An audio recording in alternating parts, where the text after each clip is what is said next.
previous lecture, we have studied the position time graph. Now, students, today we will discuss the velocity time graph and the significance of these graphs. With the help of these graphs, what we can calculate, how the graph are useful to determine the motion of the object. And I have told you in the last lecture that the formula having the multiplication, what we do? We calculate the area under the graph. And if we have the formula related to the division, then what we do? We calculate the slope of the graph. What is the slope of the graph? Slope of the graph is the ratio of value of the graph on y-axis divided by the value of the graph on the x-axis. For that, you have to take 2 points on the graph and draw the perpendicular on the respective y-axis and x-axis and write down the values, and the ratio of value of y-axis and x-axis will give you the slope. And one more thing, the tangent theta will also give you the slope. Now let us start with the velocity time graph. First velocity time graph is when the object is moving with constant velocity. When the object is moving with constant velocity, or what you can call it? You can call it also the uniform acceleration. What do you mean by uniform acceleration? The acceleration of the object when velocity changes equally in equal interval of time. So on y-axis we will have velocity, and on x-axis we will take time. So for the constant velocity, it means the time passes but the position of the object is same. Suppose this value is 20 km per hour. When time is 5 seconds, the object is moving with 20 km per hour. Again, the object is moving with 20 km per hour, and in similar way, the velocity is constant. So you can have this graph for constant velocity. Now brush up your mind and think, is there any formula for velocity into time, or for velocity divided by time, or you can say change in velocity by change in time? Is there any formula for velocity into time? What should be the formula? That is displacement. And for change in velocity by time is the acceleration. So dear students, in this graph you can calculate the area under the curve, and you can also calculate the slope of the graph. So for this we calculate the area under the graph, and for the significance of this, take any 2 points. Suppose I am taking point A and point B, or you can say this is B, C, D. I am taking point A and C. So draw the perpendicular here. This point is suppose E. Draw the perpendicular from here. This point is F. Now you are having a rectangle. This is A, C, F, E, and you will find the area. Area of curve AC is rectangle ACFE. What should be the area? This area is equal to length, any side you can have. This is AE multiplied by EF. Now what are the values of AE and EF? Suppose here the time is T1 and up to F the time is T2. Then what will be this value? This EF will be t2 minus t1. If the object has initial velocity 0 and when you have started the observation, the velocity is 20 km per hour, or you can say the value is v. So at this point the velocity is v, or you can say it is 20. AE is v. Put the value here. This is v into t2 minus t1. This will be v into delta t. So this is velocity into time. What does it mean? It means the displacement. So the area under the graph will give you the displacement. The significance of this velocity time graph is when we will calculate the area under the graph, then it will give us the displacement of the object. If in place of velocity you take speed, then it will give you the distance traveled by the object. Slope of this graph, how you will calculate slope? Value on y-axis divide by values on x-axis. Value on y-axis is what? This you have drawn the perpendicular. This value corresponds to 20 km per hour, or you can say v. This value is v, and this point C is also corresponding to the same value, minus v, and here you know this is t2 minus t1, and this is 0. V minus v is 0. It means the acceleration, the ratio of changing velocity by time is acceleration, and acceleration is 0. The slope of this graph gives us the acceleration, and acceleration is 0. Why the acceleration is 0? Because the velocity is constant. If velocity is not changing, in that situation the acceleration is constant. Now we will discuss about another graph in which you have non-zero acceleration. I am going to explain the velocity time graph for uniform acceleration, or you can say this uniform acceleration corresponds to 0.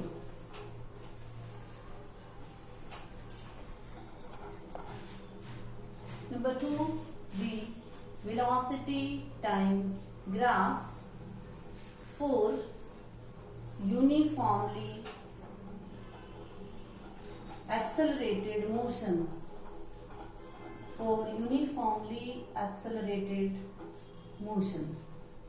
In the previous graph, that is the graph, in that case the acceleration was 0. So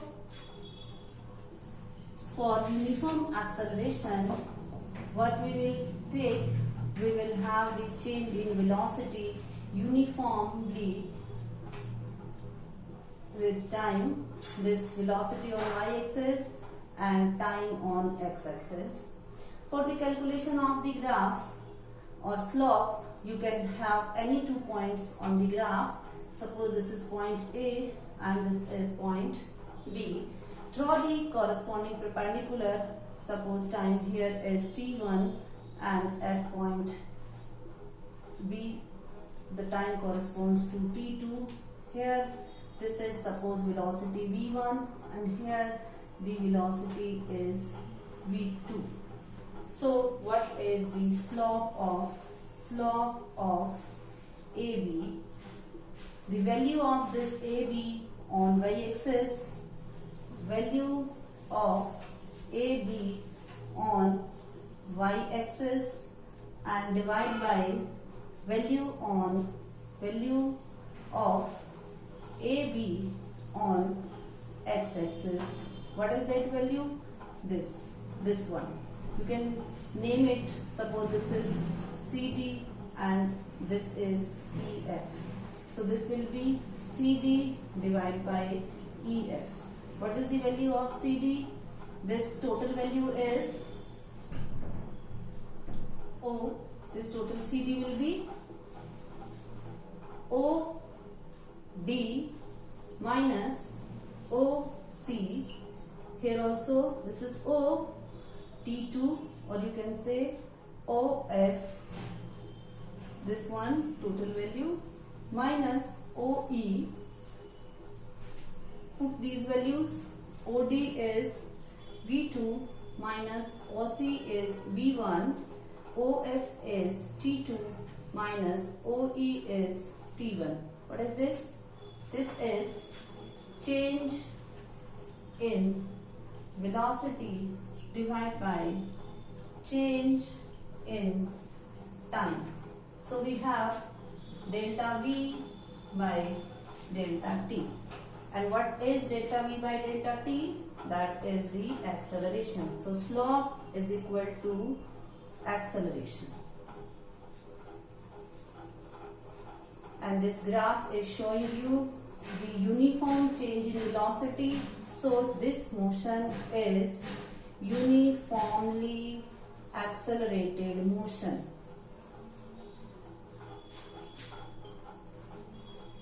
Students, if I ask you to calculate the area under this graph, how you will calculate area under this graph? First option is you can calculate the area of, no need to write this, I am giving you the hint. If I ask you to calculate the area under the graph, area of trapezium is half into sum of parallel sides into the perpendicular distance or distance between them. One method. Second method, draw this line. So it is constituting one triangle and one rectangle. So you can have, suppose this point is G, you can have area of triangle ABG plus area of rectangle AGEF. By two methods you can calculate the area under this graph. And what does the area under graph gives? It gives us the displacement traveled by the object. So you can calculate by these two methods. So keep it here.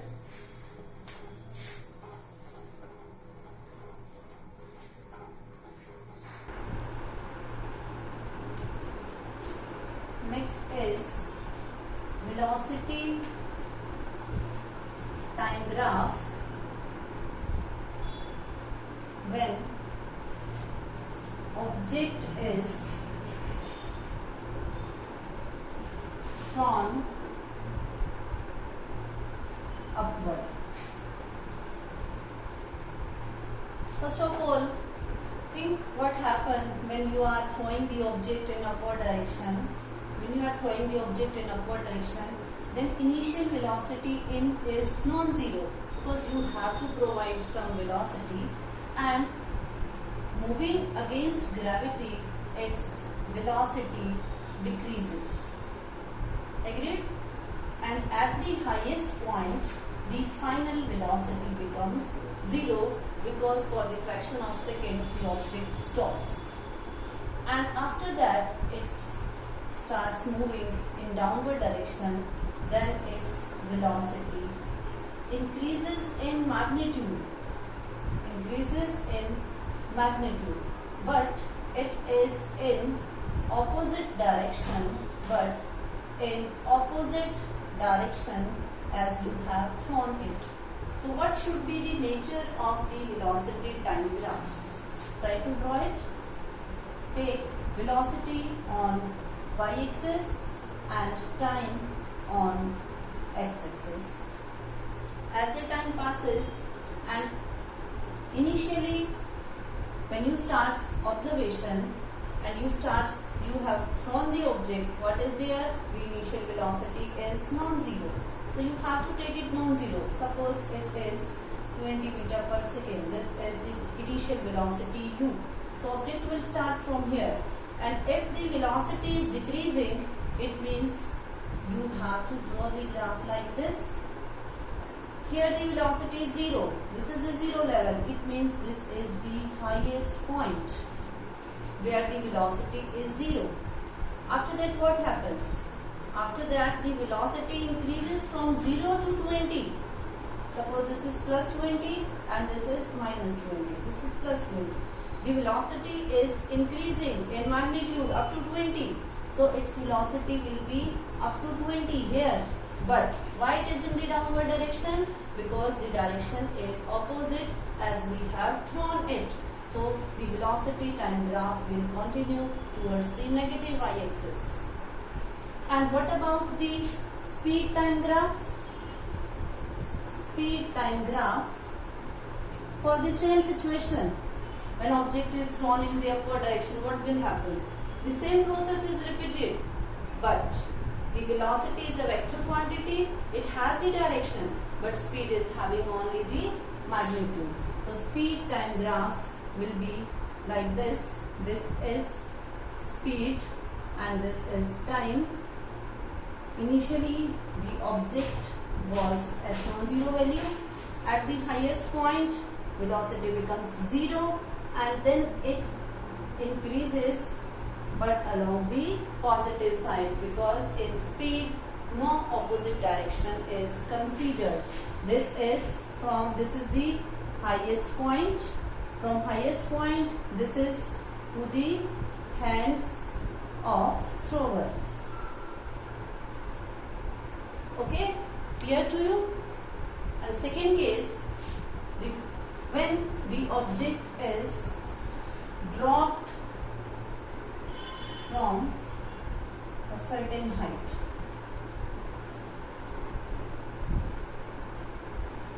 अगर आप drop करोगे object को, then what will happen about the speed time graph? Speed time graph क्या होगा?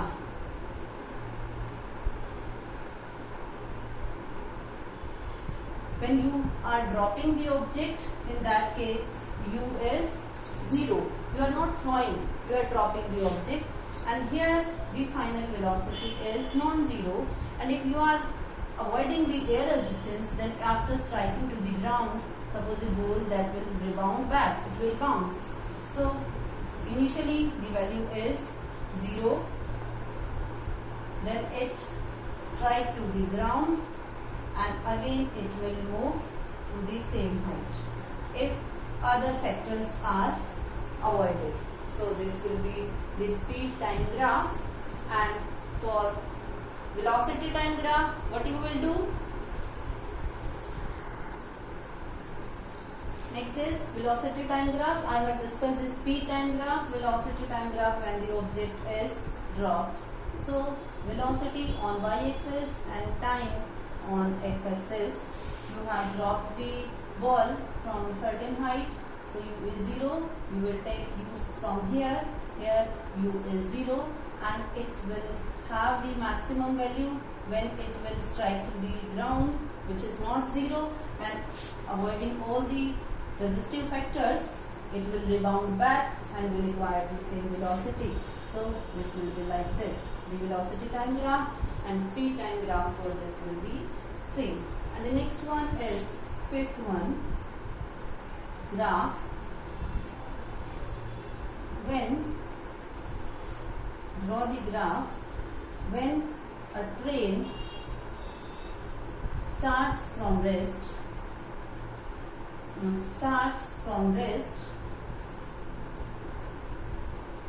moves with constant velocity,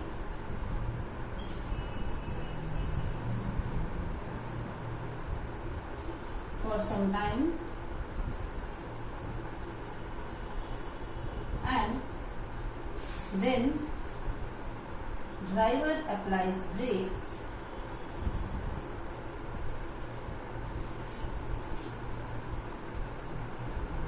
and it stops. Imagine how the graph should be. First of all, when you are increasing the speed, it means it is accelerated motion. So for the accelerated motion, we have plotted the graph. This one is the accelerated motion. Suppose when he is giving brace, you can say, or giving acceleration, its speed increases to 30 km per hour, suppose, and it will move with the same speed. Suppose from one station to another station, the velocity remains constant, that is 30 km per hour. And when the next station comes, what happens? The driver will apply the brake and the motion will retard and its velocity decreases to 0 when it will stops. So this is uniformly retarding motion. Here the acceleration is negative, or you can say the acceleration is decreasing. Here it is the accelerated motion and the acceleration increases. It is the uniform velocity region, and here the acceleration is 0. Now this was all about the velocity time graph and the, you can say, speed time graph and their significance. And now in the next lecture we are going to discuss the relative velocity. In parallel, I am going to send you the notes of these graphs. Draw these graphs in your notebooks and practice the values and extra numericals from the NCERT exercise. I will give you the numerical, I will give you some extra questions. Draw the graph for those.